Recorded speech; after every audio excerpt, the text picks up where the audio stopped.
या अभी आपने 2023 के भी चैंपियनशिप की बात की है। सोहेल इमरान आपसे पूछना चाहते हैं, ये जब 2023 का वर्ल्ड कप था, गैरी क्रिस्टन पूरी एक रिपोर्ट देके गए थे ऑब्वियसली, जिसमें नेगेटिव पॉजिटिव, मतलब जिस तरह उनको निकाला गया, जिस तरह वो छोड़ के गए, चलें we leave it at that. फिर गिलिस्पी के साथ भी यही हुआ था। ये अपनी कुछ सजेशंस, अपनी कुछ क्रिटिसिज्म्स वगैरह सब कुछ रिकॉर्ड करके गए थे। डू वी इवन, मतलब होता क्या है कि ये लोग छोड़ के चले जाते हैं और फिर ऑब्वियसली बहुत कुछ कह के भी जाते हैं, तो there are serious issues in the background. हम तो 23 की बात कर रहे हैं, पीछे से बात कर रहे हैं।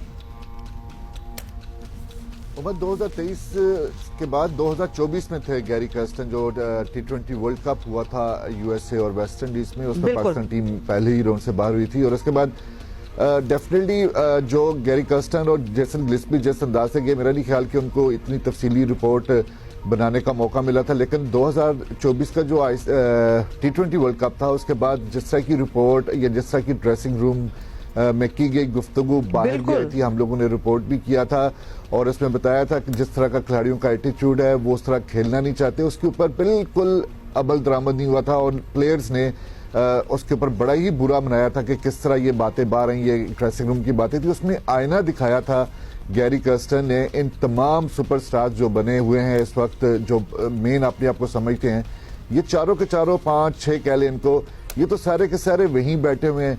इनकी मौजूदगी में आप 2022 में हारते हैं, इनकी मौजूदगी में आप 2023 का एशिया कप हारते हैं, इनकी मौजूदगी में आप 2023 का वर्ल्ड कप हारते हैं, इनकी मौजूदगी में आप 2024 का T20 और आप एक मरतबा फिर चैंपियंस ट्रॉफी हार जाते हैं। सिलेक्टर्स तब्दील हो गए, कोचेस तब्दील हो गए, चेयरमैन तब्दील हो गए, ये प्लेयर्स यहीं बैठे हुए हैं। क्या इनका एहतसाब, क्या इनकी अकाउंटेबिलिटी नहीं होनी चाहिए? इनकी अकाउंटेबिलिटी होनी चाहिए।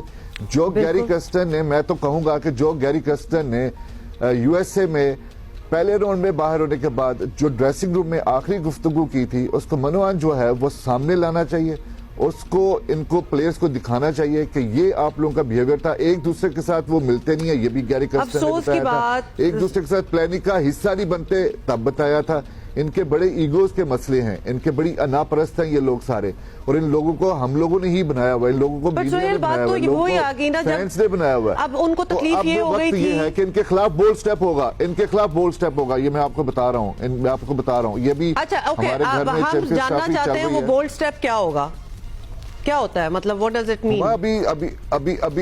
अभी आपके घर में मेहमान आए हुए, आप घर में आए हुए मेहमानों के सामने जो है वो कुछ ऐसे फैसले नहीं करते कि मेजबान जिन्हें बहुत ज्यादा गलतियां की उनके खिलाफ आप पोस्टमार्टम करने नहीं चले जाते। एक दफा चैंपियंस ट्रॉफी खत्म होने दे आपको। ये मैं ये नहीं कह रहा कि जिस तरह के बड़े दावे सर्जरी के किए गए थे चैंपियंस T20 वर्ल्ड कप के बाद, ये जो बोल्ड स्टेप हैं ये लिए जाएंगे और नजर भी आएंगे। और खास तौर पर ये जो प्लेयर्स की अकाउंटेबिलिटी और गलत सिलेक्शन जिन लोगों ने की, तैयब ताहिर कहां से उठ के आ जाते हैं। अभी इसके बाद हमने जब सब खत्म हो जाएगा ना, ये एक्सरसाइज जो हमारी वर्ल्ड कप की चल रही है, इसके बाद हमने न्यूजीलैंड भी जाना है।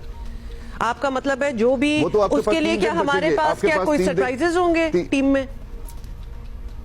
चैंपियंस जो न्यूजीलैंड का टूर है, ये अगर आप फर्ज करें, अगर आप फाइनल में पहुंच जाते हैं तो आपने 9 को फाइनल खेलना था, तो 11-12 को आपने ट्रेवल करना था मार्च को, क्योंकि 16 से सीरीज शुरू होना।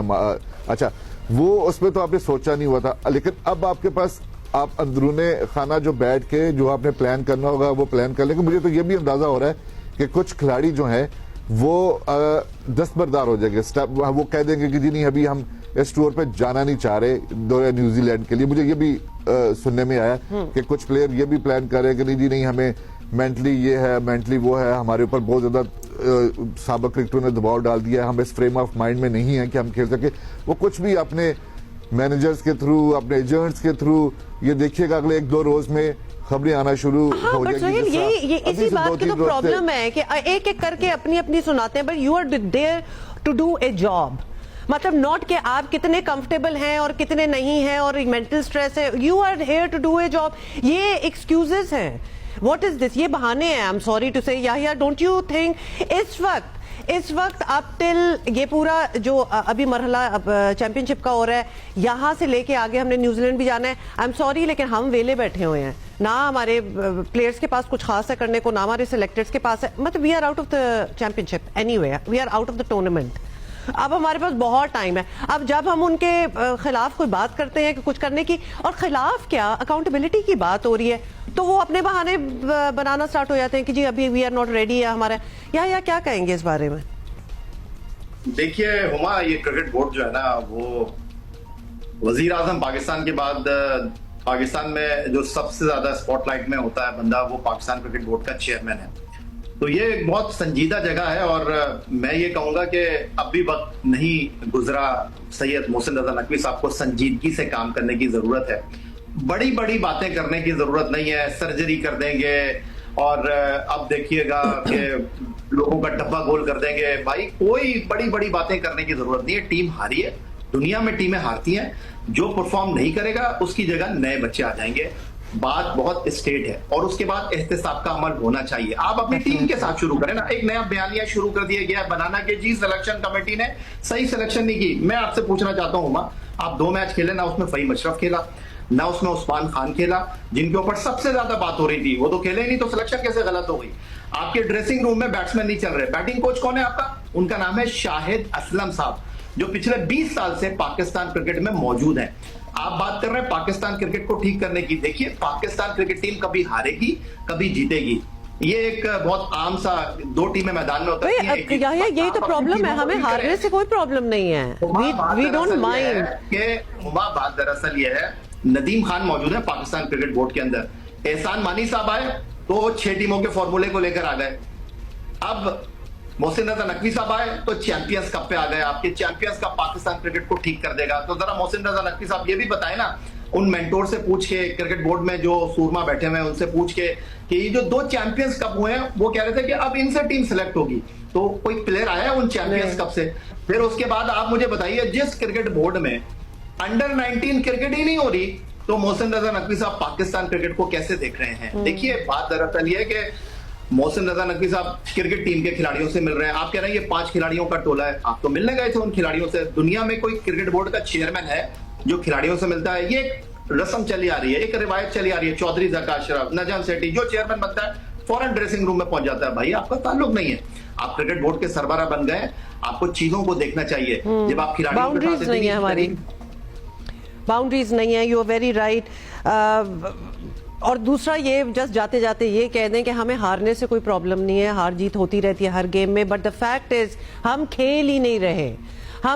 We are so defensive and so scared कि पिछले बहुत मैचेस से हम देख रहे हैं, और खासतौर पे अभी इसी के देख लें 2, मतलब अभी जो हमारा टूर्नामेंट ये आईसीसी का चल रहा है, मुख्तलिफ टीमें आई हुई हैं, सारे जीतने आए हुए हैं। मतलब एक there has to be a competition, a very, एक जिसको कहते हैं ना, एक लड़ाई, एक फाइट ऑन द पिच।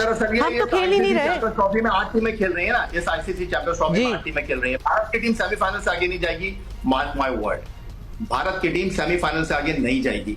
लेकिन क्या बाकी टीमें, जो एक टीम जीतेगी ना 8 टीमों में से, यही तो बात है। इट डजंट मैटर कि इंडिया आगे जाता है कि नहीं जाता, हम सारी कंसंट्रेशन हमारी हम पे है। The only thing good that I see कि इंडिया सेमीफाइनल से आगे ना जाए, इसके फाइनल होगा पाकिस्तान में।